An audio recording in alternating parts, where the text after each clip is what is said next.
Welcome back. You're watching the Press Club. I'm Kendall Burton. I'm here with Earl Buski. We're looking at the big stories making the news. We were talking about the price of chicken and the negotiations currently ongoing between the Ministry of Agriculture, the Chamber of Commerce, and the various other satellite players.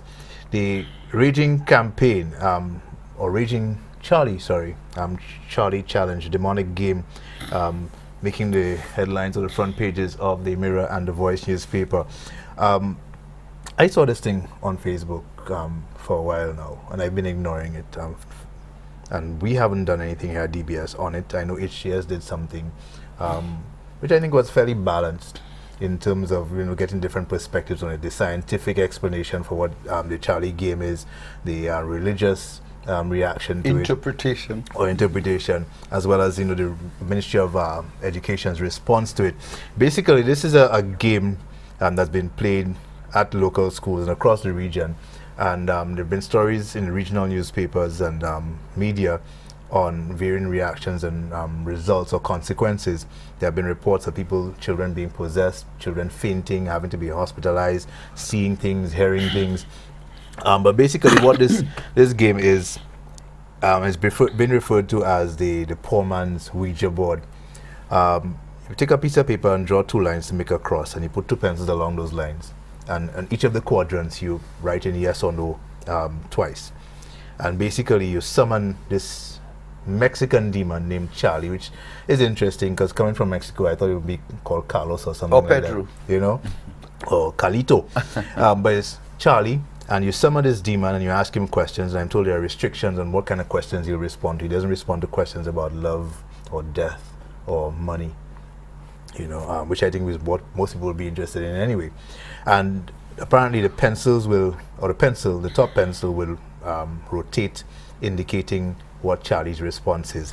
And according to the legend, if you don't end the game by thanking Charlie or letting Charlie know the game is over, you run the risk of being possessed or Charlie following you around indefinitely. Now, I know this Charlie game is of Spanish origin, but a lot of Mexicans are saying a lot of they talk about a Mexican deity named Charlie is non-existent. But it's a game that's been played in Spain and Mexico and these other Spanish territories for a lot of years, a lot of generations. A lot of the media coverage gives the impression that it's new, but it's not. It's been there for a long time. What I think has helped to spread it now is the internet, something we've talked about ad nauseum on this program, in the reach of the internet, whether it's used for good or bad. What happened, as we said, it's in a lot of the Spanish countries. So what happened was that in the Dominican Republic, in a place called Hato Mayor, there was an instance where children were playing, and some of the rumors of possession came up, and there was a news story that was carried. Immediately people started tweeting. That made circulation in the Spanish internet, and of course a 17-year-old girl in Georgia eventually got hold of it and created this Charlie Challenge. Once you hear challenge now, it takes on a life of its own. You're invited. You understand? So everybody's playing this Charlie Challenge, and it has made its rounds around the world. But it's not a new game. It's been in existence for many generations. Originally, I understand there was one version of the game called Juego de la Lapicita, I think it is. Your lapicera. Your Spanish is better than mine, right? Yes, lapicera. Well, yeah. If I see the word, Juego de la Lapicera. And there was this Charlie, two versions, but each one has superstitious beliefs surrounding it. How true it is, I don't know. I think it's nonsense, personally. That's my personal opinion. I think it's nonsense. I've listened to some of the scientific explanations. It makes sense to me, this demonic possession issue. I think it has to do with a lot of psychology involved. Perhaps, what we should do as media persons, and you can give me your opinion on it as well. In the case of the Mirror and the Voice, it's just straight reporting of what has been said, what's happening in the region, the stories of possession, school furniture floating and that sort of thing. Nobody has gone back into the origin of the game. Nobody has interviewed psychologists or scientists to get explanations or possible explanations for why it is this thing is happening the way it's happening. I saw a video involving some teachers who were trying to demonstrate whether they a scientific explanation for it. And what they did was to do exactly, draw the lines, put the pencils on, and without saying anything, they were showing you that the pencils were moving, whether it was caused by wind, gravity, lopsided furniture, you know, it was happening. You know, so it brings up the question again, is this a purely psychological thing, or is there a genuine scientific explanation for it? And are you concerned about how the media is covering? I know you said earlier you were concerned about the fact that we were actually demonstrating and showing pictures of how to actually do it. Yeah, I'm concerned about it from the standpoint that, you know, I'm one person in my job who is not moved by neither superstition nor religion, and therefore I treat those stories as I would treat others from that standpoint. When I first got the news about the Charlie Challenge, it was sent to me by a cousin from Canada who you know very well, Clifford Mondesi. Okay. And I saw it. We exchanged emails quite often, and I saw the Charlie, and I thought it was Charlie Hebdo, you know, and I just ignored it because he knows you know how I feel about the Charlie Hebdo thing. And then he called and asked me, have I checked the Charlie thing? And I kept telling him, no, not yet. And he says, well, check it out. Until earlier this week, I met a teacher friend who told me, have you tried the Charlie thing yet? And I said, you know, are you into the Charlie thing too? What does Charlie Hebdo have to do with you? And she has extensive access to French literature and France, and so no, it's not about Charlie Hebdo. It's a Mexican Charlie, you know. And I said, well, what about this Mexican Charlie? And then she gives me this story about pencils and teachers and so on. And in my usual way, I said, well, what's wrong with children trying to find a new way around the system to get answers to the exam questions that, you know, in order to pass their test, you know, that I can remember a guy going to trying to use technology to enhance his education. He went to a quiz and he had you know, these text, they used to have these text machines. Pagers? Yeah, he had a pager, and they asked, the question was, who was the only U.S. president to resign the presidency? And he didn't have the answer, and his sister at home paged him Nixon. And he looked down and he was reading it upside down, and he said Noxin. and he didn't win, but the technology tried to help him, but he read it upside down. So I was telling my friend that our students say to hell with the technology. They're finding a new way, you know, to get help. But then, you know, she clubbed me on the head and said, listen, this is a very serious thing. Teachers are divided over it because some are punishing students, but some want to know whether they are what they are punishing them for. And in the school community, it has been divided into inquisitive teachers who want to know for themselves what they are punishing children for or keeping them away from, and parents who are complaining that this thing exists in the school and the teachers and the ministry are doing nothing. Now look at how we've reacted. Everybody calls on the Ministry of Education to stop it. Something that is accessible on the net. So what does the ministry do? Take a knee-jerk reaction and ban it. You know, now, has anybody been arrested? Will anybody be arrested? What is the consequence of doing it when it is banned? So I think it is just a knee-jerk response by the ministry. I haven't read its statement, but I think that the responses have been knee-jerk all around. I heard a priest call for exorcism to be carried out at every school. You know, let's exorcise all children, like it reminds me of the picture. You know, put them naked and try and call Charlie out of them. Let me see to see where Charlie will come out from. But I think that it is a new challenge.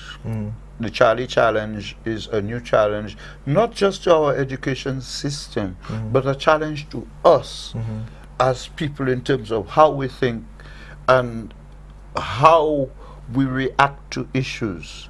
This Charlie one is a big one from the standpoint that parents are scared, students are scared, teachers are both scared and weird. The ministry doesn't have an answer. The church thinks it has an answer. And at the end of the day, Charlie continues, the Charlie Challenge continues. I have a problem with how it is being covered from the standpoint that I think the Charlie is going to suffer the 9-day syndrome. From the standpoint that it was the story, the headline this week. I very much suspect we will have another headline next week. I think a new headline is emerging. The Voice has an editorial today based on a GBS talk story that the whole Lamberts is not alone. And that, you know, a lot was happening before Lamberts. So I think that is going to snow over. And if that is what happens, as I suspect, that a new headline is going to replace Charlie, then it is going to be yet another comment on how we cover stories, whether we follow the flow or whether we take that flow and channel it in different directions. Is it so much an issue of how the media covers stories, or is it just a mindset? Because we seem to, I've heard it said, and it seems to be true, that we have a very short attention span. Yeah, we have a short attention span. Regardless of what the media does, you know, we as newsmakers and opinion makers at the same time are guided by the news and opinions that we make. So if, like I have been saying of late, we have a population that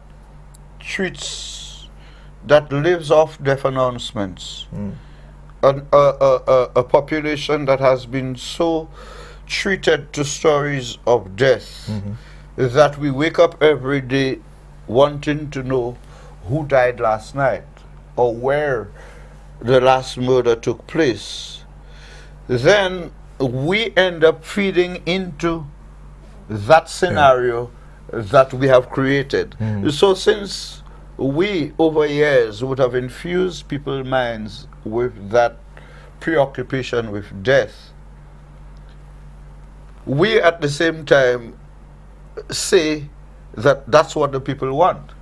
So we give it to them. So in all of the news items that we would look at, we would first go to the police information, go to our internet and see, email and see whether the police have any news out on any of those things. And I was telling a colleague up until yesterday, and I think I mentioned that to you, that my description of it is that today's big newscasts, today's major newscasts are not regarded as newscasts unless they are led with a death announcement.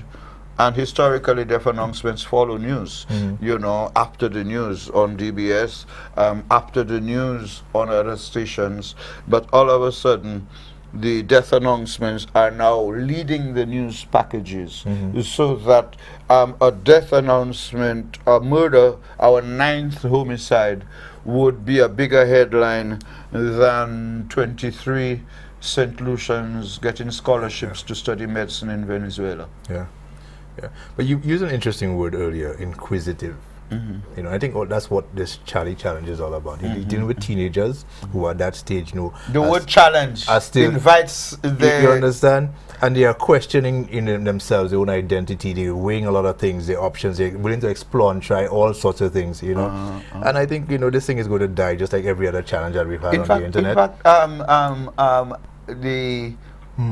the challenging, the word challenge, the use of the word challenge, I think some thought went into it, you know, to issue that challenge to young people. Come, take the Charlie challenge. Let's see how brave you are. Let's see how brave you are. And I think that that also emerged in an interesting way when government started to distribute the free computers to students. the first thing we heard was that they were going to have a code. So the students would not be able to use them. And they beat that in record time. Oh yeah, and I said, listen, that is, I suspect somebody decided to come up with that argument to challenge the students to be able to break the code, because no code, no computer code is going to last 2 days in a classroom among students today. So the issue of the the computers, the free computers, again, our coverage of it is, oh, we got 7,000 computers from Venezuela. Oh, the government is giving free computers. Oh, teachers, students, and principals have. Oh, we're the only ones in the OECS with that program. However, we need to go beyond that, and I'm not seeing stories about what is the effect 1 year later. What difference has having a computer made to a student? Because you listen to the arguments for and against in Parliament and the Senate, and again, it depends on which party you're with. But the argument boils down to those against saying, rather than give each student a computer to be able to go home and download blues and engage in non-educational activity outside of the learning centers and the being able to download people's codes, stealing net.